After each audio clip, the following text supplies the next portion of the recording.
CCU Secondary School Kotar. Bismillahirrahmanirrahim. Bismillahirrahmanirrahim. Dear students, Assalamu alaikum. Today the lecture is about on the topic of mitosis and meiosis, grade 8th science unit number 2.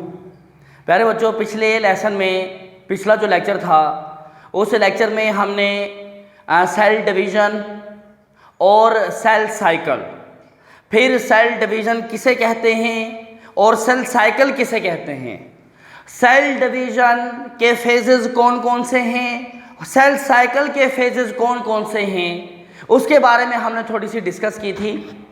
आज जो हमारी जो discussing का जो point है वो mitosis और meiosis के हवाले से है। सबसे पहली बात मैं आपको बता दूं कि आज जो हमारे ये जो टॉपिक्स हैं माइटोसिस या मियोसिस के हवाले से, ये रिप्रोडक्शन के टॉपिक के एक जुज़वी तौर पर टॉपिक्स हैं। असल जो रिप्रोडक्शन का है और ये जो हम साइंस के अंदर हमारा जो ये बायो का जो लेक्चर है या बायोलॉजी से जो रिलेटेड जो हम इसमें के अंदर पढ़ते हैं, लिविंग ऑर्गेनिजम्स के बारे में है, जानदार चीज़ों के बारे में है और जानदार चीज़ों की रिप्रोडक्शन के हवाले से है, चाहे उसमें प्लांट्स हैं या उसमें एनिमल्स हैं। लेट्स सी इसके अंदर हम एक दो एग्जांपल्स भी देखते हैं कि फर्स्ट ऑफ ऑल पहले एक एग्जांपल आपको देता हूँ कि इंसान, एनिमल्स या जो हम हैं, हमारी बॉडी में जो हमारी जो बॉडी है, जो हमारी जो स्ट्रक्चर है वो दो किस्म के सेल्स पर मुश्तमिल है। पहले सेल्स यानी कि हमारी जो बॉडी के अंदर हैं वो एक है जर्नल टाइप सेल, जिसको हम जर्नल टाइप सेल को हम सोमैटिक सेल भी कहते हैं। सोमैटिक सेल्स ये हमारी बॉडी के जो जर्नल सेल्स होते हैं उनको हम कहते हैं। मतलब आमतौर पर के जर्नल सेल्स कौन से या सोमैटिक सेल्स कौन से, फॉर एग्जांपल हमारा नाखून है, हमारे नेल्स को हम काटते हैं, नेल्स दोबारा बढ़ जाते हैं। नेल्स का दोबारा बढ़ जाना रिप्रोडक्शन का प्रोसेस है और ये जो प्रोसेस है ये हमारा माइटोसिस के ज़रिए हो रहा है। बाल हैं, बालों को काटते हैं, बाल दोबारा बढ़ जाते हैं, बालों का दोबारा बढ़ जाना माइटोसिस के ज़रिए है। हमें कोई ज़ख़म लगता है, कोई चोट लगती है, कोई जिस्म पे कोई कट लग जाता है, तो जिस्म के कटने के बाद जो ज़ख़म बनता है कुछ अरसे के बाद वो ज़ख़म दोबारा गोश्त से भर जाता है, वो ज़ख़म मुंदमिल हो जाता है। तो ज़ख़म का मुंदमिल हो जाना, वो जो गैप जो किसी कट या ज़ख़म की वजह से गोश्त में आया हुआ होता है वो भर जाता है। That is due to the reproduction and the type of that reproduction is mitosis. तो टाइप्स ऑफ रिप्रोडक्शन जो हैं वो दो हैं, एक माइटोसिस और एक मियोसिस। अभी हम बात कर रहे हैं पहले किस्म के सेल्स की। तो उसमें ही बेटा जी ये है कि फॉर एग्जांपल हमारी बॉडी का एक सेल है, ये एक सेल है जिसमें ये न्यूक्लियस है और इस न्यूक्लियस में फॉर एग्जांपल ये दो क्रोमोसोम्स इसके अंदर मौजूद हैं।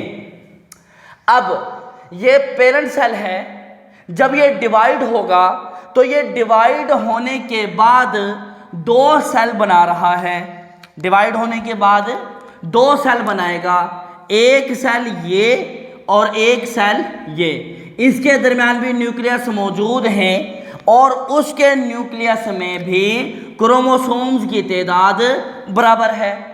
अब ये देखें कि जब गोश्त का जिस्म का कोई हिस्सा जहाँ पे कट लग गया, अब वहाँ पे वो जो ज़ख़म जो मुंदमिल हो जाता है तो वहाँ पर पहले से मौजूद जो सेल है वो माइटोसिस के प्रोसेस के ज़रिए रिप्रोडक्शन करते हैं और वो जगह भर जाती हैं।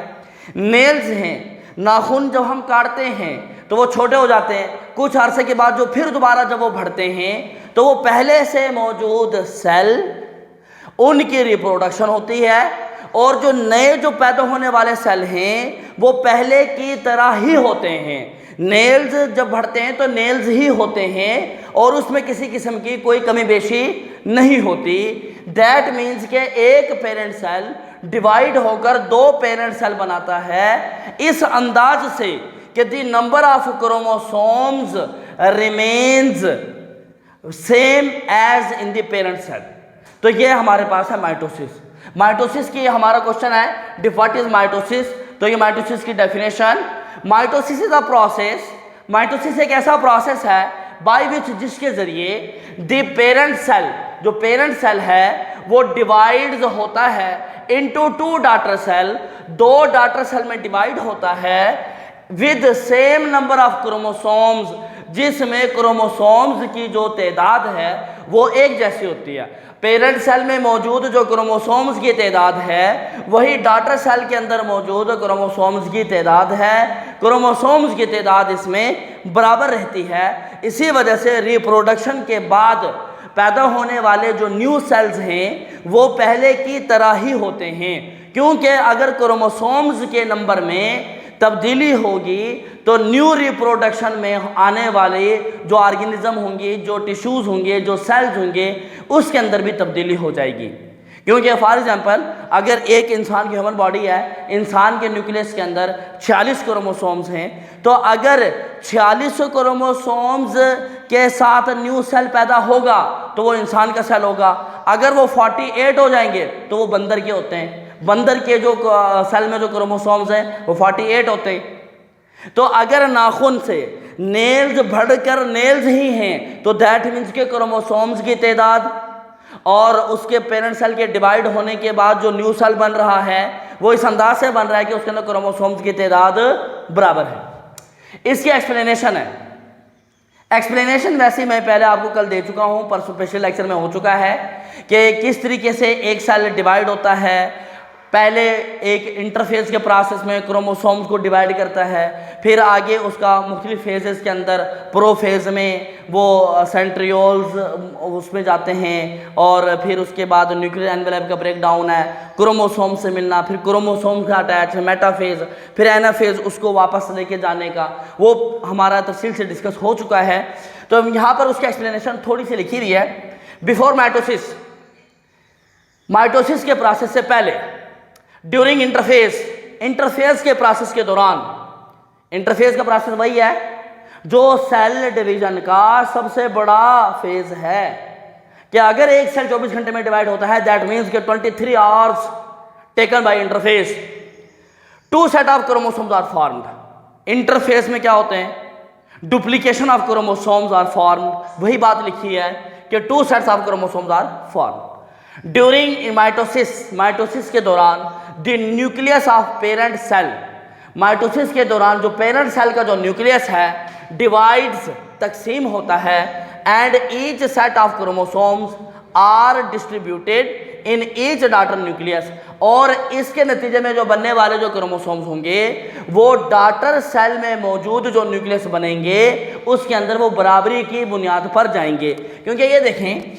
जब ये अपने फेज में जाएगा, अगर ये एक अलग जो न्यूक्लियस बनेगा या यहाँ से यहाँ का जो प्रोसेस होगा क्या होगा कि यहाँ पर ये अपने डुप्लीकेशन तैयार करते हैं, क्रोमोसोम जो डुप्लीकेट होते हैं, क्रोमोसोम्स के डुप्लीकेट होने के बाद जब ये मेटाफेज के प्रोसेस से गुजरेंगे तो उसमें ये क्रोमोसोम जो हैं ये दोनों एक ही सीध में आ जाएंगे। मतलब यहाँ पर सेंट्रियोल्स जो भरे थे यहाँ पर वो इस न्यूक्लियर एनवेलप को ब्रेक डाउन करेंगे। न्यूक्लियर एनवेलप जब टूट जाएगा तो आगे क्रोमोसोम से मिलेंगे, क्रोमोसोम जाके अटैच हो जाएंगे। जब ये अटैच होंगे तो फिर बाकी जो प्रोसेस आएगा उस प्रोसेस में तो ये जो हैं सेल है इसके अंदर ये जो क्रोमोसोम्स एक इस साइड पर अलग चला जाएगा सेंट्रियोल्स के खिंचाव से, और एक जो हैं वो इस साइड पर आ जाएंगे सेंट्रियोल्स के खिंचाव से। फिर ये हुआ कि यहाँ पर मतलब ये जो दो क्रोमोसोम्स जो थे, अब यहाँ पर आगे मज़ीद ये होगा कि जो साइटोप्लाज्म है उसके अंदर ऐसे करके एक क्लीवेज पैदा होना शुरू हो जाता है, एक गहराई से बननी शुरू हो जाती है जिसकी वजह से साइटोप्लाज्म ब्रेक डाउन होता है।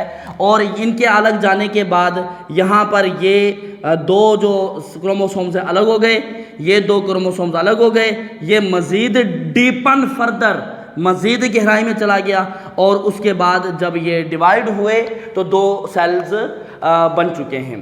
तो आफ्टर न्यूक्लियर डिवीजन, जब न्यूक्लियस जब डिवाइड हो जाता है, यहाँ पर न्यूक्लियस जब डिवाइड हो जाता है, a shallow groove arise in the middle of the cytoplasm. तो साइटोप्लाज्म के दरमियान में एक शैलो, एक गहराई सी, एक जैसे दो चीज़ों को पार्टीशन करने के लिए जो बनती है इस किस्म की, यानी कि अगर मैं इसको यूं करके आपको बता दूं कि यूं और ये, तो ये इसके अंदर ना ये एक शैलो ग्रूव है, शैलो बनता जा रहा है, वो उसको गहराई करते जाएगा।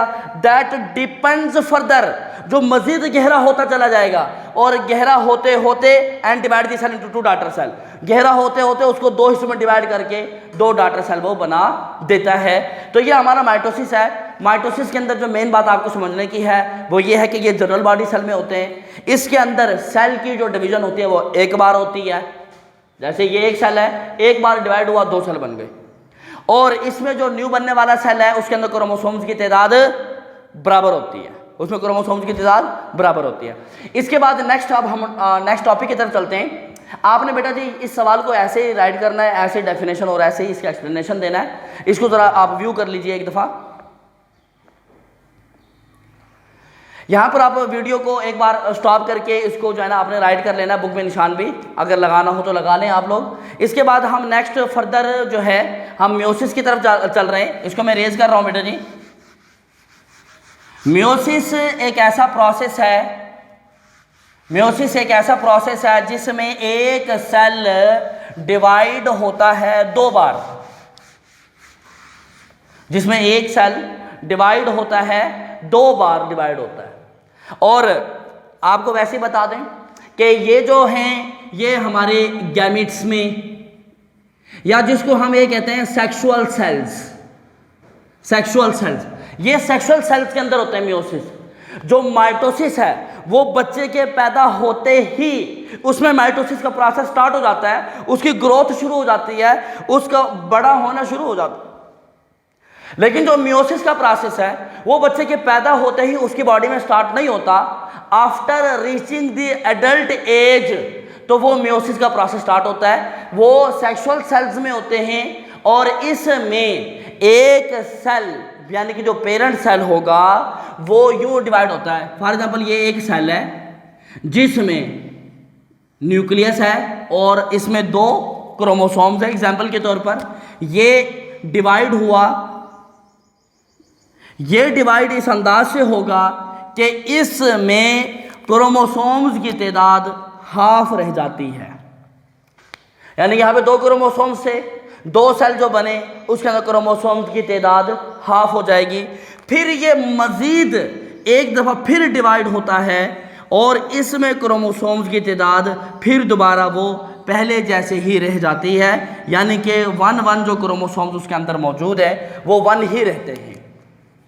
तो बेटा जी मियोसिस इज आ प्रोसेस, एक ऐसा प्रोसेस है जिसके अंदर आ पेरेंट सेल या nucleus is divide twice, 2 bar divide होता है। ये एक दफा डिवाइड यहाँ पे हो रहा है, इस डिवीजन को हम कहते हैं मियोटिक 1 डिवीजन।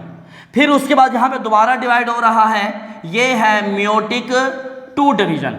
यानी कि meiosis is a process by विच, जिसके नतीजे में न्यूक्लियस सेल का जो न्यूक्लियस है डिवाइड ट्वाइस, 2 बार डिवाइड होगा टू फॉर्म 4 डॉटर सेल, जिसके अंदर 4 डॉटर सेल्स बनते हैं। ये देखें, ये 1 2 3 4, पहले डिवीजन में 2 डॉटर सेल, फिर मजीद जो डिवाइड हुए तो उसके अंदर 4 डॉटर सेल बनेंगे।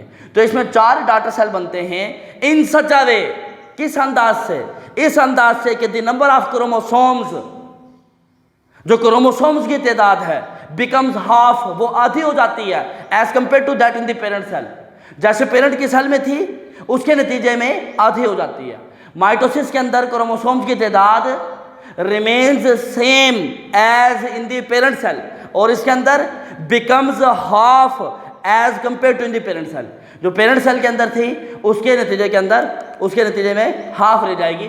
अगर ये ह्यूमंस हैं तो 46 क्रोमोसोम्स हैं, तो ये 23 और 23 में, फिर ये दोबारा से 23 और 23 क्रोमोसोम्स के साथ डिवाइड हो जाते हैं। तो मियोसिस की definition, meiosis a process by which the cell divides twice to form 4 daughter cell, 4 cell बनाते हैं इन सच अ वे, इस अंदाज से नंबर ऑफ क्रोमोसोम्स, जो क्रोमोसोम्स की तादाद है इन ईच डाटर सेल, हर डाटर सेल में इज रिड्यूस्ड, वो कम हो जाती है टू हाफ, आधे तक, as compare to that in the parent cell, किसके मुकाबले में, जो पेरेंट सेल के अंदर है। आगे क्वेश्चन है, right the process of meiosis. Meiosis का जो प्रोसेस है कंसिस्ट ऑफ 2 फेज, उसके 2 प्रोसेस हैं। पहले के अंदर during meiotic 1 division the number of chromosomes is reduce to half as compare to parent cell.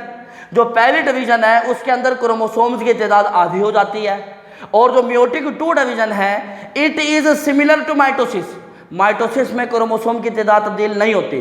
For example, हम इससे ऊपर कुछ नहीं है, ये एक सेल है, इसमें कितने क्रोमोसोम है 23, इससे कितने बन गए 2, इसमें कितने 23, इसमें कितने 23। माइटोसिस में यही होता है कि क्रोमोसोम्स की जो तादाद है वो बराबर रहती है।